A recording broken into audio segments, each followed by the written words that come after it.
Assalamualaikum warahmatullahi wabarakatuh. Halo Bapak Ibu, Akang Aceh semuanya. Kami dari kelas A akan menyampaikan kesan pesan serta ucapan terima kasih kami kepada Bapak, Ibu, serta Akang Aceh semuanya karena telah mengajari kami agrostologi. Check this out.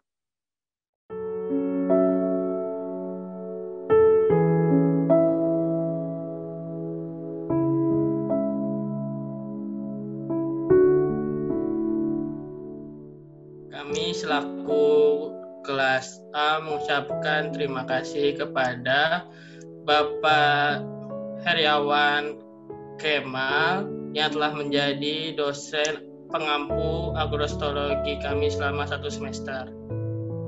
Siron. Kami pun berterima kasih kepada Ibu Nyimas Popi Indriani sebagai Kepala Laboratorium TMT. Sudah saya ada Saudara Gilang.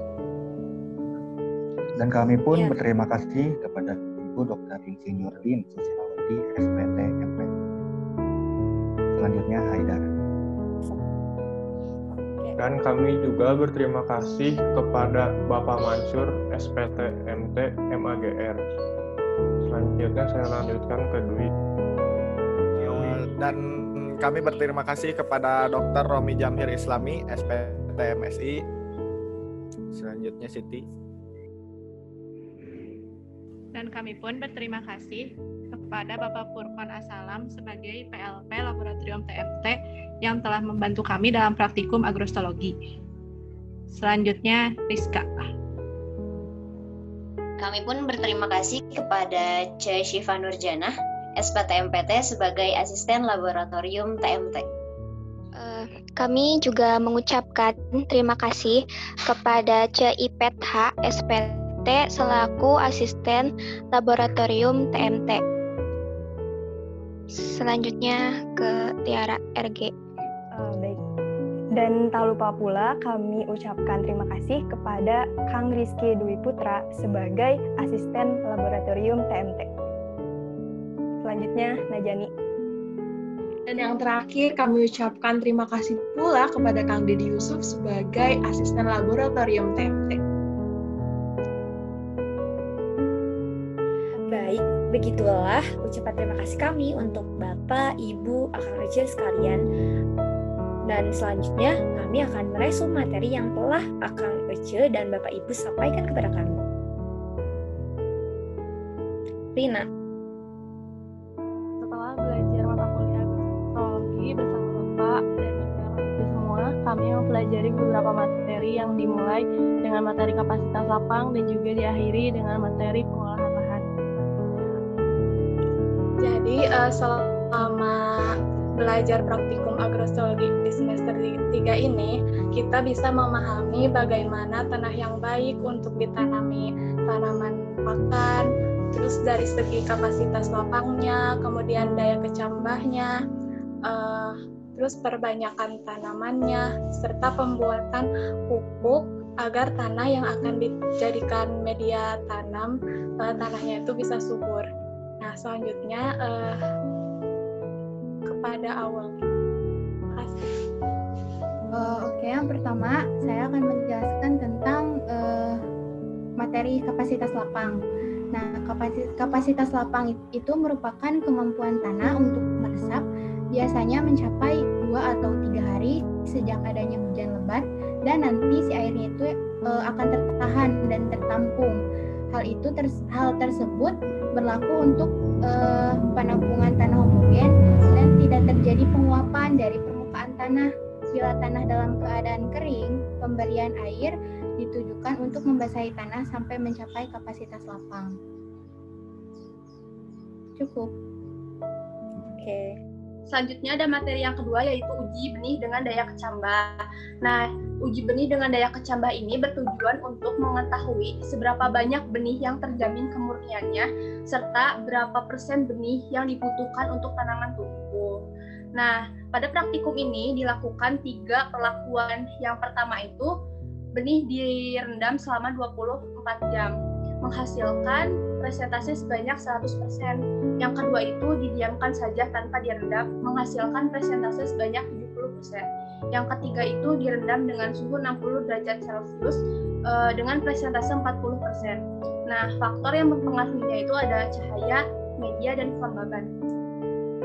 Udah guys. Jadi selanjutnya ada materi tentang perbanyakan tanaman vegetatif. Nah, di perbanyakan tanaman vegetatif ini terbagi menjadi dua, yaitu ada alami dan ada yang buatan. Pada praktikum ini, media tanam yang digunakannya itu ada tanah lempung, ada pupuk kompos, ada rootmus, dan juga label. Lalu peralatan yang digunakannya itu ada gunting stek, ada ember, ada sekop, baki, dan juga beker glass. Lalu tanaman yang digunakannya itu ada bonggol pisang atau umbi, ada kaliandra, rumput Afrika, stilosantes, rumput setaria, rumput gajah ungu, dan juga rumput lempuyang. Lalu cara menyediakan media untuk tanaman vegetatifnya itu dengan cara siapkan media tanam. Media tanamnya itu tanah lempung dan juga kompos dengan perbandingan 3:1. Lalu pencampuran tanah tersebut sampai berubah warna menjadi coklat susu. Nah, yang terakhir media tersebut, tanah dan pupuknya itu dimasukkan ke dalam polybag hingga menyisakan 1 cm dari ketinggian polybag, lalu disiram. Perlakuan sampel yang dilakukan pada tanaman yang digunakannya itu dilakukan 2 perlakuan.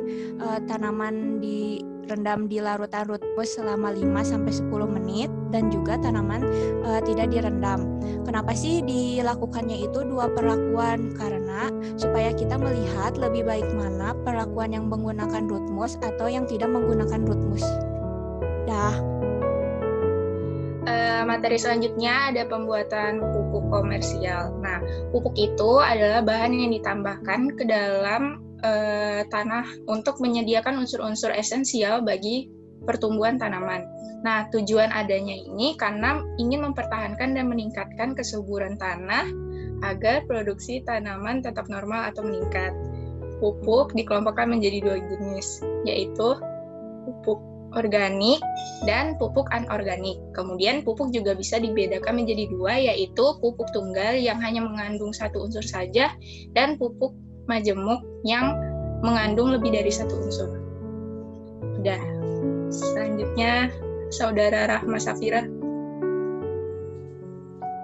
Ya, jadi di sini saya akan mereview tentang anatomi rumput. Nah, jadi di anatomi rumput itu ada akar, batang, daun, dan juga bunga. Nah, akarnya sendiri itu dibagi menjadi 2, ada akar tunggang atau pokok, dan juga ada akar serabut. Nah, lalu ada batang. Batang terbagi menjadi 3, yaitu ada batang kayu, batang basah, dan batang rumput. Terus ada juga daun. Nah, daun itu ada daun unipolet, ada dendropoliet, dan lain-lain. Terus selanjutnya itu ada bunga. Kumpulan bunga itu disebut klaster. Terus yang terakhir itu ada buah. Nah, buah itu benih polong. Jadi polong yang sudah tua akan terpecah dan biji akan berjatuhan, dan pada saat musim hujan akan tumbuh secara ilmiah. Oke, untuk presentasi selanjutnya akan dibacakan oleh Din Aldidasi. Selanjutnya ada anatomi leguminosa. Anatomi leguminosa itu terdiri dari akar, batang, daun, bunga, dan buah. Akarnya sendiri untuk leguminosa itu yaitu akar tunggang, dan daunnya juga tidak berbeda jauh dengan rumput, yaitu ada unipoliet, tripoliet, dan tetrapoliet. Untuk bunganya ada kumpulan bunga yang disebut klaster. Ya, selanjutnya Nabila Nisa. Baik, materi selanjutnya akan saya resum, yaitu mengenai materi identifikasi spesies rumput hijauan makanan ternak. Jadi dari materi praktikum ini telah diketahui beberapa jenis rumput yang dapat dimanfaatkan sebagai hijauan makanan ternak. Beberapa di antaranya yaitu Penicetum purpureum atau yang biasa kita sebut dengan rumput gajah, kemudian ada Penicetum purpureum sivimort atau rumput gajah odot, kemudian ada Penicetum purpupoides atau yang biasa kita sebut dengan rumput raja. Kemudian ada Penicetum clandestinum atau rumput kikuyu. kemudian Brachyara decumbens atau rumput bede, kemudian ada Brachyara brizantha atau rumput bebe, kemudian Panicum maximum atau rumput benggala, Rersia hexandra, rumput lampuyang, kemudian ada Setaria lampungensis atau rumput setaria, dan masih banyak jenis rumput lainnya yang dapat dimanfaatkan untuk hijauan makanan ternak. Selanjutnya akan disampaikan oleh Tiara Anissa.